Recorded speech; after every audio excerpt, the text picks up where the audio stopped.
Hello friends, ओम श्री गणेशाय नमः। जय श्री कृष्णा। आप सभी का स्वागत है आपके अपने YouTube चैनल पर। फ्रेंड्स, आज हम आपको इस वीडियो में बताने जा रहे हैं भाद्रपद मास की कृष्ण पक्ष की अजय एकादशी की पौराणिक व्रत कथा, पूजा विधि, शुभ मुहूर्त, महत्व और व्रत के नियम और उपायों के बारे में। फ्रेंड्स, वीडियो शुरू करने से पहले आपसे रिक्वेस्ट है, अगर आप हमारे चैनल पर नए हैं और आपने अभी तक चैनल को सब्सक्राइब नहीं किया है तो प्लीज सब्सक्राइब कीजिएगा चैनल को, साथ ही प्रेस कीजिएगा बेल आइकन को, जिससे नए वीडियो से रिलेटेड नोटिफिकेशन आपको तुरंत प्राप्त हो सके। और वीडियो पसंद आने पर वीडियो को लाइक और शेयर जरूर कीजिएगा ताकि सभी भक्तों को इस वीडियो का लाभ प्राप्त हो सके। और कमेंट बॉक्स में जय श्री कृष्णा जरूर लिखिएगा। भाद्रपद मास की कृष्ण पक्ष की एकादशी को अजय एकादशी के नाम से जाना जाता है। अजय एकादशी को अन्नदा एकादशी के नाम से भी जाना जाता है। अजय एकादशी पर भगवान विष्णु जी की पूजा अर्चना करने से देवी लक्ष्मी का भी आशीर्वाद प्राप्त होता है। अजय एकादशी का व्रत करने वालों से खुश होकर विष्णु भगवान के सारे दुखों को हर लेते हैं। इस व्रत को पूरी विधि विधान के साथ करना चाहिए। इस दिन का व्रत करने वाले व्यक्ति को अश्वमेध यज्ञ के बराबर फल प्राप्त होता है। एकादशी का व्रत भगवान विष्णु जी को प्रसन्न करने के लिए किया जाता है। मान्यता है कि भगवान विष्णु जी को एकादशी तिथि अति प्रिय है। जो भी कोई व्यक्ति इस तिथि को व्रत करता है वह भगवान विष्णु जी के प्रिय भक्तों में शामिल हो जाता है। अजय एकादशी के व्रत के महात्म के सुनने के साथ साथ दान पुण्य का भी महत्व होता है। विष्णु पुराण और गीता के अनुसार अजय एकादशी करने से समस्त भय और पापों से मुक्ति मिलती है और मधुसूदन की कृपा बरसती है। फ्रेंड्स, अब आइए जानते हैं साल 2025 की अजय एकादशी की शुभ मुहूर्त के बारे में। हिंदू पंचांग के अनुसार साल 2025 में अजय एकादशी 19 अगस्त 2025 मंगलवार के दिन है। मंगलवार के दिन आने वाली एकादशी का विशेष महत्व माना गया है। मंगलवार के दिन आने वाली एकादशी को मंगलवारी एकादशी के नाम से भी जाना जाता है। भाद्रपद कृष्ण एकादशी तिथि प्रारंभ होगी 18 अगस्त 2025 को शाम 5:22 पर और भाद्रपद कृष्ण एकादशी तिथि का समापन होगा 19 अगस्त 2025 को दोपहर 3:32 पर। उदय तिथि के आधार पर अजय एकादशी का व्रत 19 अगस्त 2025 को रखा जाएगा। व्रत पारण का समय रहेगा 20 अगस्त 2025 को सुबह 6:01 से सुबह 8:36 तक। पारण तिथि के दिन द्वादशी समाप्ति का समय रहेगा 20 अगस्त 2025 को दोपहर 1:58 पर।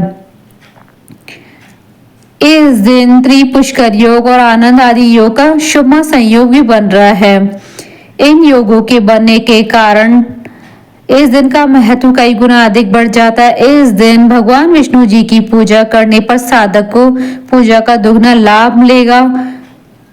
फ्रेंड्स, आप हमारे चैनल पर ज्वाइन बटन को दबाकर हमारे चैनल के मेंबर भी बन सकते हैं। हम हमारे चैनल के मेंबर्स के कमेंट्स को टॉप प्रायोरिटी पर रखकर उनका रिप्लाई करते हैं। फ्रेंड्स, अब आइए जानते हैं अजय एकादशी की पूजन विधि के बारे में। इस दिन सुबह उठकर मिट्टी के लेप और कुशा से स्नान करना चाहिए। पूजन स्थल को गंगा जल से पवित्र करें।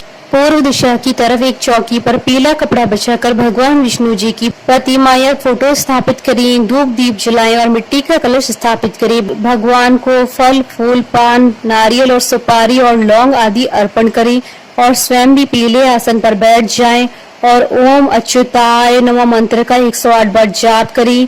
पूरा दिन निराहार रहकर शाम के समय अजय एकादशी की व्रत कथा सुनी और फलहार करें। शाम के समय भगवान विष्णु जी की प्रतिमा के सामने एक गाय के घी का दीपक जलाएं।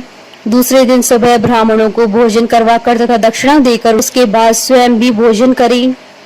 फ्रेंड्स, अब आइए जानते हैं एकादशी व्रत के नियमों के बारे में। एकादशी के दिन चावल का सेवन नहीं करना चाहिए। ऐसी मान्यता है कि इस दिन जो चावल खाता है उस मनुष्य का जन्म रेंगने वाले जीव की योनि में होता है। इसलिए इस दिन जो लोग व्रत नहीं रखते हैं उन्हें भी चावल का सेवन नहीं करना चाहिए। एकादशी के दिन वाद विवाद से बचना चाहिए। अगर आपके घर में अजय एकादशी की पूजा हो रही है तो इस बात का ध्यान रखें कि घर पर प्याज, लहसुन और तामसिक भोजन ना बनाएं। दशमी तिथि की रात्रि में ही मसूर दाल खाने से बचना चाहिए, इससे व्रत के शुभ फलों में कमी आती है। चने भी नहीं खाने चाहिए, करौंदों का भोजन नहीं करना चाहिए। शाक आदि भोजन करने से भी व्रत के फलों में कमी आती है। इस दिन शहद का सेवन करने से एकादशी व्रत के फल कम हो जाते हैं। व्रत के दिन और दशमी तिथि के दिन पूर्ण ब्रह्मचर्य का पालन करना चाहिए। फ्रेंड्स, अब आइए जानते हैं अजय एकादशी के दिन शीघ्र विवाह के लिए किए जाने वाले उपाय के बारे में। विवाह के लिए एकादशी के दिन केला और हल्दी का दान उत्तम माना जाता है। इस दिन कुंवारी लड़कियां और लड़के ये दान करते हैं तो उनका विवाह शीघ्र ही होता है। इस दिन भगवान विष्णु और माता लक्ष्मी की आराधना और पूजा पाठ करने से उनका आशीर्वाद मिलता है। फ्रेंड्स, अब आइए प्रारंभ करें अजय एकादशी की पौराणिक व्रत कथा। युधिष्ठिर ने कहा, हे भगवान, अब आप कृपा करके मुझे भाद्रपद मास के कृष्ण पक्ष की एकादशी के विषय में बतलाइए। इस एकादशी का क्या नाम है तथा इसके व्रत का क्या विधान है? इसका व्रत करने से किस फल की प्राप्ति होती है? श्री कृष्ण ने कहा, हे राजन, भाद्रपद माह की कृष्ण पक्ष की एकादशी को अजय एकादशी कहते हैं। इसका व्रत करने से सभी पाप नष्ट हो जाते हैं। इस लोक और परलोक में मदद करने वाली इस एकादशी व्रत के समान संसार में दूसरा कोई व्रत नहीं है। अब आप ध्यान पूर्वक इस एकादशी के महात्म का श्रवण करो। पौराणिक काल में भगवान श्री राम के वंश में अयोध्या नगरी में एक चक्रवर्ती राजा हरिश्चंद्र नाम के एक राजा हुए थे। राजा अपनी सत्यनिष्ठा और ईमानदारी के लिए प्रसिद्ध थे। एक बार देवताओं ने इनकी परीक्षा लेने की योजना बनाई। राजा ने स्वप्न में देखा कि ऋषि विश्वामित्र को उन्होंने अपना राजपाट दान कर दिया है। सुबह विश्वामित्र वास्तव में उनके द्वार पर आकर कहने लगे, तुमने स्वप्न में मुझे अपना राज्य दान कर दिया। राजा ने सत्यनिष्ठ व्रत का पालन करते हुए संपूर्ण राज्य विश्वामित्र को सौंप दिया। दान के लिए दक्षिणा चुकाने हेतु राजा हरिश्चंद्र को पूर्व जन्म के कर्म के फल के कारण पत्नी, बेटा और खुद को भी बेचना पड़ा। हरिश्चंद्र को एक डोम ने खरीद लिया जो शमशान भूमि में लोगों के दाह संस्कार का काम करवाता था। स्वयं वह एक चांडाल का दास बन गए। उसने उस चांडाल के यहाँ कफन लेने का काम किया, किंतु उसने इस आपत्ति के काम में भी सत्य का साथ नहीं छोड़ा। जब इसी प्रकार उसे कई वर्ष बीत गए तो उसे अपने इस नीच कर्म पर बड़ा दुख हुआ और वह इससे मुक्त होने का उपाय खोजने लगा। वह सदैव इसी चिंता में रहने लगा कि मैं क्या करूं, किस प्रकार इस नीच कर्म से मुक्ति पाऊं। एक बार की बात है कि वह इसी चिंता में बैठे थे कि गौतम ऋषि उनके पास पहुंचे। हरिश्चंद्र जी ने उन्हें प्रणाम किया और अपनी दुख भरी कथा सुनाने लगे। राजा हरिश्चंद्र की दुख भरी कहानी सुनकर महर्षि गौतम भी अत्यंत दुखी हुए। उन्होंने राजा से कहा, हे राजन, भादो माह के कृष्ण पक्ष की एकादशी का नाम अजय है। तुम उस एकादशी का विधान पूर्वक व्रत करो और रात्रि में जागरण करो, इससे तुम्हारे सभी पाप नष्ट हो जाएंगे। महर्षि गौतम इतना कहकर आलोप हो गए। अजय नाम की एकादशी आने पर राजा हरिश्चंद्र ने महर्षि के कहे अनुसार विधान पूर्वक उपवास किया तथा रात्रि जागरण किया। इस व्रत के प्रभाव से राजा के सभी पाप नष्ट हो गए। उस समय स्वर्ग में नगाड़े बजने लगे तथा पुष्पों की वर्षा होने लगी। उन्होंने अपने सामने ब्रह्मा, विष्णु, महेश तथा देवेंद्र आदि देवताओं को खड़ा पाया। उन्होंने अपने मृतक पुत्र को जीवित तथा अपनी पत्नी को राशि, वस्त्र तथा आभूषणों से परिपूर्ण देखा। व्रत के प्रभाव से राजा को पुनः अपने राज्य की प्राप्ति हुई।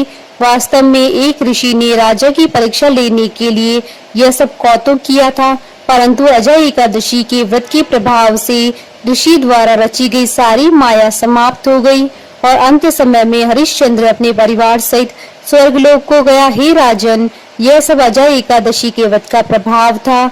जो मनुष्य इस उपवास को विधान पूर्वक करते हैं तथा रात्रि जागरण करते हैं, उनके सभी पाप नष्ट हो जाते हैं और अंत में वे स्वर्ग को प्राप्त करते हैं। इस एकादशी व्रत की कथा के श्रवण मात्र से ही अश्वमेध यज्ञ के फल की प्राप्ति होती है। बोलिए भगवान विष्णु की जय, सनातन धर्म की जय। हमारे साथ इस वीडियो में अंत तक बने रहने के लिए आपका धन्यवाद। ओम श्री गणेशाय नमः। जय श्री कृष्ण।